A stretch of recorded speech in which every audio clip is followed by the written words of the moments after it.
Hello, my name is Tyler Wegner. This is presentation number 3. I did on automotive design 1945 through 1965. Hope you enjoy. The American automotive design through 1945-1965 was also known as the Glitz era. The best way for me to briefly describe this era for automotive design would be that it was the time that manufacturers actually put some sort of design into their vehicles that went further beyond a mechanical or functional point in order to make the vehicle more eye appealing. The end of World War II allowed the manufacturers to focus on producing civilian vehicles rather than war vehicles. This increase in number of vehicles was a huge contribution to the reason why these design changes took place. In 1941, there was only roughly 25 million cars registered in the United States. By 1950 it was 50 million, and by 1960 it was 75 million. So this was a huge increase in the number of vehicles that were being sold in America. And the thought was that with these new designs was kind of how you buy a vehicle and it portrays your personality or an extension of your personality. This was really the first time in history that this started to take place. And this is kind of like the way we view vehicles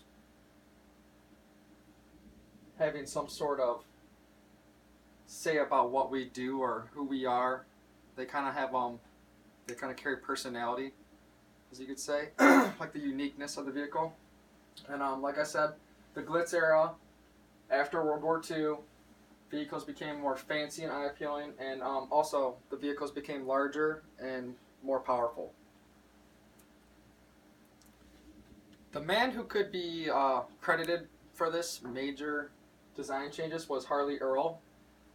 He started at General Motors back in 1927 after working in Hollywood, customizing cars for the rich and the famous. Mostly he made the vehicles look more futuristic. At the start of his career, it was during World War II, so we weren't selling vehicles at that time in America because of the war, because everyone was building war machines. And so he wasn't able to fully demonstrate his abilities as a true automobile stylist. It wasn't until after the war that Earl was able to bring back the bright and vibrant colors on vehicles with the two-tone paint jobs and the use of chrome. This then later led on to this, which would be your tail fins and all the chrome and the curves in the vehicle. This is actually a 1959 Cadillac. If you notice the fins, a lot of these vehicles were designed after aircrafts and space shuttles. The vehicles were inspired by airplanes, rockets, and like I said, fighter jets. So a lot of the automobiles had wings, or tail fins as they call them. In fact, after the success of the 1948 Cadillac, the tail fins on vehicles got to be even larger and more dominant in automotive culture.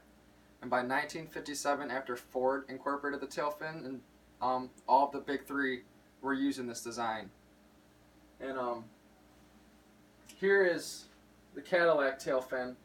And you can tell 1948, it just keeps getting bigger and bigger and bigger, all the way up until 1959. And in 1960, it started to go down because we started getting into the muscle era.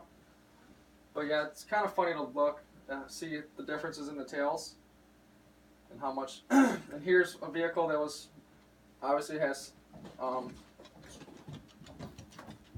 it's been designed after looking at this airplane. It's got the turbines, it looks like, and then the front. And then again, this is just another 1950s vehicle. While Ford introduced their fins in the 1950s, the creator himself of the tail fin took it off of the 1960 Cadillac. And Earl removed this from the Cadillac because of the idea that fins of the current size had no eye appeal. Nobody really wanted them. It was just kind of getting out of hand to see who could have the biggest tail fin. I think all the manufacturers were kind of trying to outdo each other and to see who could get away with the biggest one. Well, then it's the guy who ended up bringing it in took it out, and the other manufacturers ended up following that. Many other styling efforts also contributed to the tremendous success of the automobiles during the 1950s. American designers portrayed the car of the future, with many of their designs inspirations centered on things such as having sex appeal or resembling military vehicles.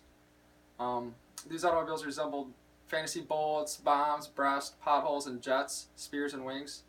Assembly lines rolled off car after car with defining headlights and sharp, toothy grills.